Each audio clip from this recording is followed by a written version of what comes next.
Humanity's first contact with the Galactic Empire was not a grand event, as one might expect. It wasn't marked by diplomacy or celebration, but by quiet observation. When the Empire's probes entered human space, humanity watched in silence, analyzing and decoding every bit of data the intruders transmitted back to their masters.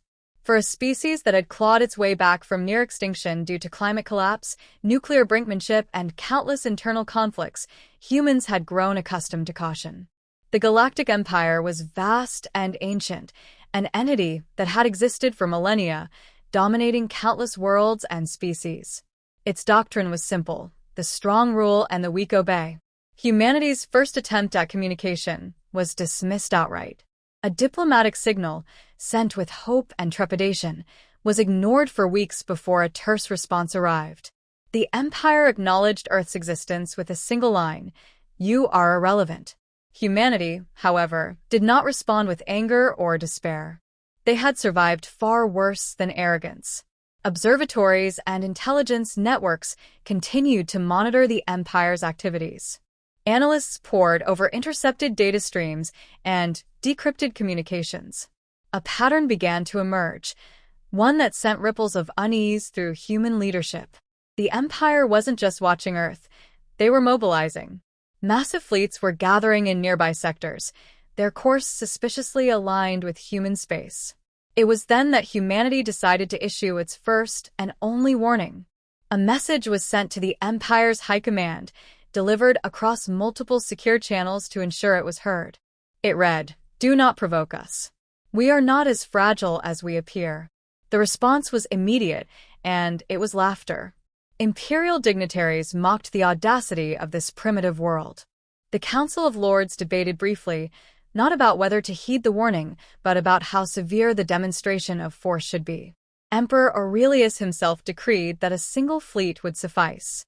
"Let them witness the might of the Empire," he said, his voice dripping with disdain. "Let them know their place." The fleet chosen for the task was one of the largest ever assembled for a single operation. It consisted of thousands of ships, from colossal dreadnoughts bristling with weapons to agile fighters designed for planetary assaults.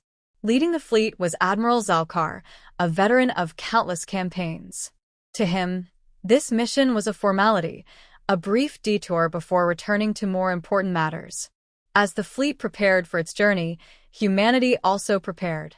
But unlike the Empire, humanity did not flaunt its capabilities. Decades of survival against insurmountable odds had taught them the value of patience and subtlety. Beneath the surface of Earth, in deep underground facilities, the Nemesis Protocol was activated. It was a system born out of desperation and brilliance, a network of autonomous AI constructs designed to protect humanity at all costs. The Nemesis Protocol had never been tested in full. Its existence was a closely guarded secret, known only to a select few. Even among those who knew, there were whispers of its power, of how it had been designed to learn, adapt, and eliminate threats with surgical precision. It was humanity's ultimate safeguard, a weapon of last resort. As the Imperial fleet drew closer, humanity remained eerily silent. No further warnings were issued, no preparations were visible from the outside. The Empire took this as confirmation of humanity's weakness. They did not see the fleets of stealth drones hidden in asteroid fields, or the ground-based energy weapons camouflaged beneath Earth's surface. They did not understand that humanity had been preparing for this moment not for weeks or months, but for decades. Admiral Zalkar, observing Earth through the fleet's command bridge, smirked as he watched the blue planet rotate below. "Primitive," he muttered, confident that this conquest would be nothing more than a footnote in the Empire's long history. Humanity's leaders gathered in a secure bunker, watching the same scene unfold on their monitors. There was no fear in their eyes, only resolve. The warning had been given. What happened next was on the Empire's head. The Imperial fleet entered human space with a show of overwhelming force. Thousands of ships, each one a marvel of destructive engineering, moved in unison, their trajectories calculated to ensure they would encircle Earth in a matter of hours. The sheer size of the fleet was enough to instill fear in any other species. It was an intimidating display of imperial power, a fleet that had crushed civilizations before. But humanity's reaction was not what the Empire had expected. Instead of sending a delegation to negotiate, Earth's governments issued a brief, direct message: "You were warned." The Empire, smug in its superiority, dismissed it as the desperate last words of a primitive species. The fleet's commanders, confident in their overwhelming strength, prepared to carry out their mission. They assumed that Earth's defenses were no more advanced than what they had seen from lesser worlds. The Empire had always crushed its enemies with brute force, and it was a strategy they had no reason to believe would fail now. The first assault was coordinated, with Imperial warships unleashing torrents of energy and plasma fire aimed directly at Earth's atmosphere. Their strategy was simple: bombard the planet from orbit, obliterate its surface, and force a surrender. The fleet's commanders did not expect any resistance to speak of. After all, they were facing a species that had only recently developed space travel. But as the first salvos were fired, they were met with an unexpected response. Earth's defenses, though not yet fully revealed, responded in kind. A barrage of energy blasts, directed from subterranean bunkers and hidden platforms, shot upward, striking Imperial ships in their path. The Empire's advanced shields flared under the impact, and several ships veered off course, their systems malfunctioning under the assault. The Empire's fleet had expected no opposition, but humanity had been waiting. In the chaos of the first wave, the Empire's commanders assumed it was a fluke, a lucky shot, a glitch. But as the second wave of Imperial fire began to pour down on the planet, Earth's defenses became even more organized. Stealth drones, once hidden in nearby asteroid fields, deployed in synchronized swarms, darting between Imperial ships with deadly accuracy. Precision laser weapons, hidden within the planet's oceans, targeted specific ships and sent them spiraling into the void. Humanity wasn't just fighting back. They were exploiting every vulnerability in the Empire's fleet, using tactics that had been honed over centuries of survival. Admiral Zalkar watched the battle unfold, his expression tightening as he realized something wasn't right. This was no simple defense. Humanity wasn't merely reacting, they were actively outmaneuvering his fleet. Their technology wasn't just primitive, it was advanced, precise, and most unsettlingly, creative. The fleet's initial response had been to overwhelm Earth's defenses with sheer firepower. But now they were encountering systems they didn't understand: decoy fleets, cloaked vessels, and automated countermeasures that targeted their command ships, cutting off their ability to coordinate. Zalkar's orders became more frantic as his fleet struggled to regain control. They were not fighting a desperate, unprepared species. They were fighting an opponent that had anticipated every move. As the battle raged on, the Empire's commanders made their first fatal miscalculation. They underestimated humanity's ability to adapt. Unlike the Empire, which relied on hierarchical structures and strict command chains, humanity's response was decentralized, coordinated by artificial intelligence systems that could adapt faster than any Imperial officer. The Imperial fleet's superior numbers and firepower were neutralized by humanity's ability to think outside the box, to find weaknesses, and exploit them in real time. At the same time, humanity's own fleets, though smaller, began to deploy. These ships, equipped with stealth technology and advanced AI systems, engaged the Imperial forces with deadly precision. They struck from hidden locations, disrupting the larger ship systems and cutting them off from the rest of the fleet. Humanity's tactics were designed for survival, honed through years of conflict with one another and a determination to never again be weak in the face of an overwhelming adversary. They had never relied on sheer force alone. Instead, they used intelligence, subterfuge, and advanced technology to make up for their lack of size. Zalkar's frustration grew. What he had assumed would be an easy victory was quickly turning into a nightmare. The Empire's flagship, a massive dreadnought, moved into position for a decisive strike, but it was immediately targeted by a series of EMP blasts that disabled its weapon systems. In the moments that followed, the Imperial fleet began to fracture. Ships that had once moved in perfect formation were now scattered, struggling to regain cohesion under constant fire from Earth's defenses. The war had barely begun, and already, The Empire's overwhelming superiority was beginning to crumble under the weight of humanity's ingenuity and determination. Despite their technological disadvantage in size and firepower, humans had learned to use what they had with a precision that no one, not even the Empire, had expected. The battle was far from over, but for the first time, the Imperial fleet was no longer the unstoppable force it had once been.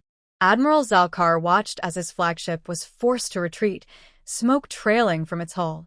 His mind raced, trying to find a solution, but he knew deep down that the Empire's plan had failed.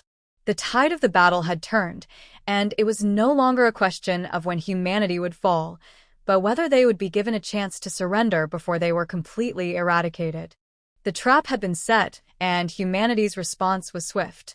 As the Imperial fleet continued to push forward, its confidence in victory blinding them to the growing threat beneath their feet, the Nemesis Protocol fully activated. What had been mere whispers of a defense became an overwhelming force in the span of mere moments. The first strike was silent, subtle, deceptive. Entire sections of the Imperial fleet suddenly found their communication channels scrambled, their systems malfunctioning without warning. Sensors that once easily detected Earth's orbital defenses now reported nothing but static, as if a cloak had descended over the planet itself. Then, the Real onslaught began. From beneath the Earth's surface, networked energy weapons, dormant for decades, came to life. Beams of concentrated energy shot up from hidden locations, striking the Imperial ships with pinpoint accuracy. The first dreadnought, a behemoth of war, was hit before it even had the chance to react. Its shields flared and cracked, then failed completely, sending the massive ship spiraling out of control. The command officers on board screamed for reinforcements, but the damage was too severe. Within moments, the ship was gone, reduced to nothing but debris floating in the void. The Imperial fleet was still reeling from this sudden assault when the next wave arrived. Stealth drones, once hidden in asteroid fields and behind orbital moons, launched a vicious attack. These drones weren't the clunky, predictable machines the Empire expected. They were small, fast, and guided by sophisticated AI systems that allowed them to predict Imperial movements before they even happened. The drones swarmed through the fleet, firing precisely aimed bursts of energy that crippled power grids and took out key infrastructure, one ship at a time. The Imperial fleet, still struggling to maintain cohesion, began to splinter. Ships that had once moved in perfect unison now found themselves alone, isolated, and vulnerable. Commander Zalkar, once confident in his fleet's overwhelming superiority, watched in disbelief as his warships were systematically dismantled, piece by piece. His orders, once precise and commanding, became increasingly frantic as the situation deteriorated. The Empire's fleet, in all its might, was falling apart, defeated not by raw power, but by precision and intelligence. Meanwhile, the fleet's most advanced technologies began to turn against them. Artificial intelligence systems, designed to enhance Imperial tactics, were hacked and corrupted by humanity's superior code. Weapon systems that once obliterated entire planets malfunctioned. Ships that relied on real-time data and command analysis were thrown into chaos as the AI-controlled drones engaged in a game of cat and mouse, never allowing the Imperials to regain control of their systems.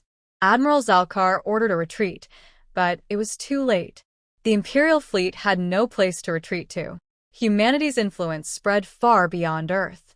The AI systems that controlled the stealth fleets had anticipated this move and had already cut off any escape routes. The Empire was trapped.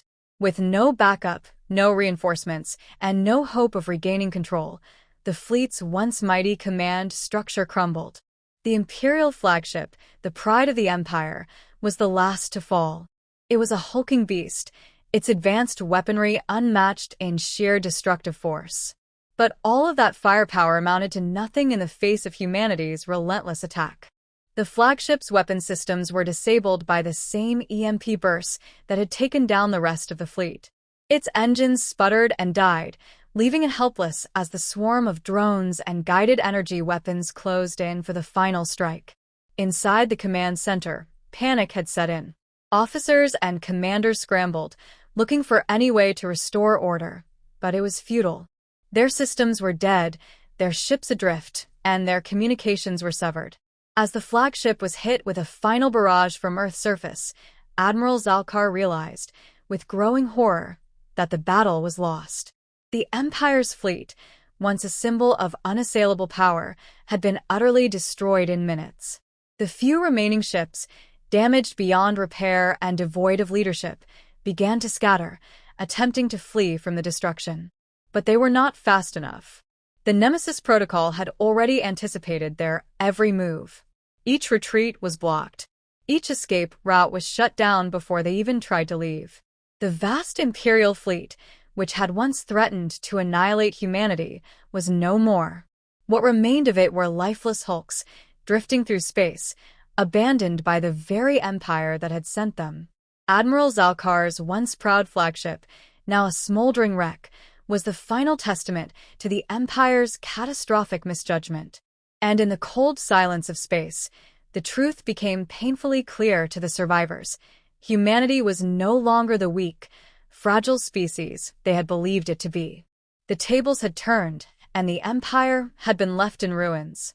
The destruction of the Imperial fleet sent shockwaves across the galaxy.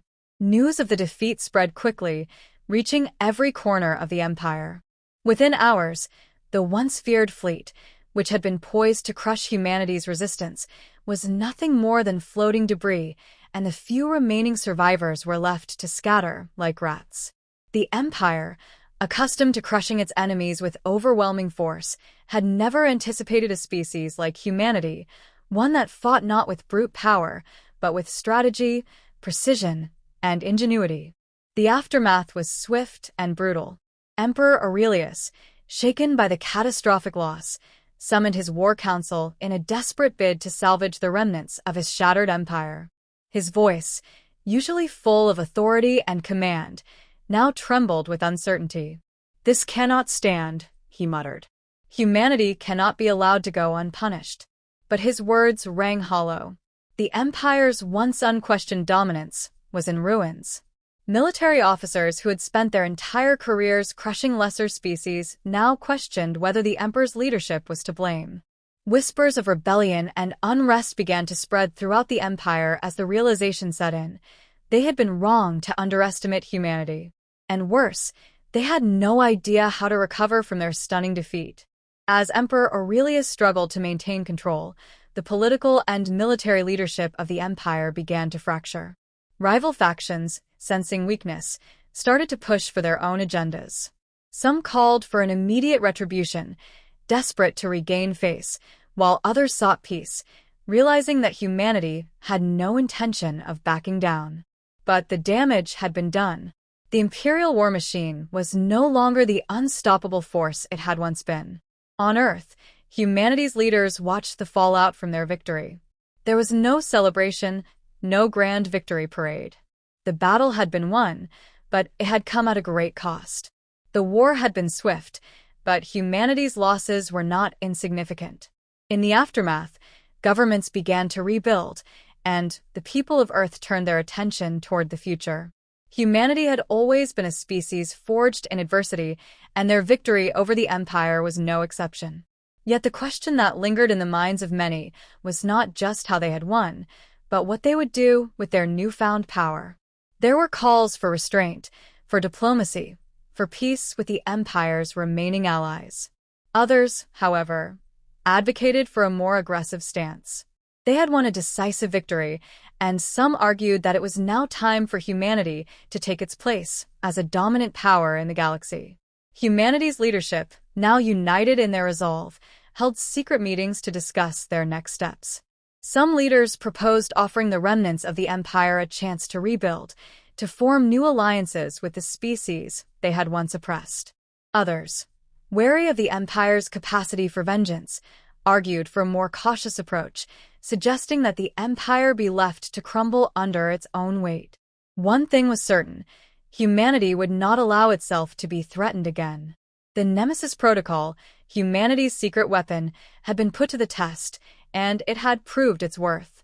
The AI-driven defense systems that had turned the tide of the battle were now permanently integrated into Earth's infrastructure, ready to respond to any future threats. Humanity had learned that survival meant more than just resistance. It meant readiness at all times. The Empire had learned that lesson the hard way. The galaxy, however, was not as simple as it seemed.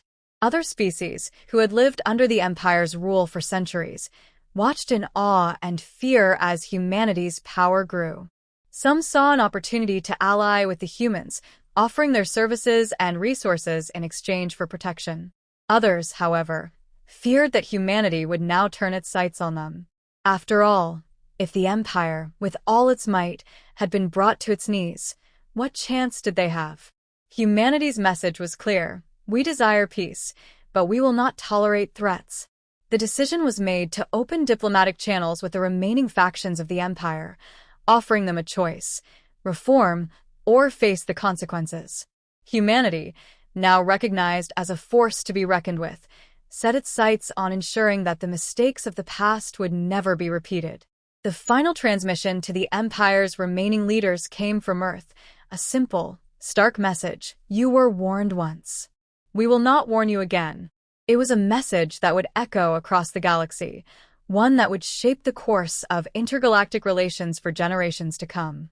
As the dust settled, humanity stood at the precipice of a new era. The Empire, once a symbol of ultimate power, was now a broken shell of its former self, forced to reckon with the undeniable fact that humanity was no longer the underdog. The galaxy had learned a valuable lesson that day. Underestimating humanity was a mistake that could no longer be ignored. The balance of power had shifted, and humanity, with its cunning and resolve, had claimed its place among the stars.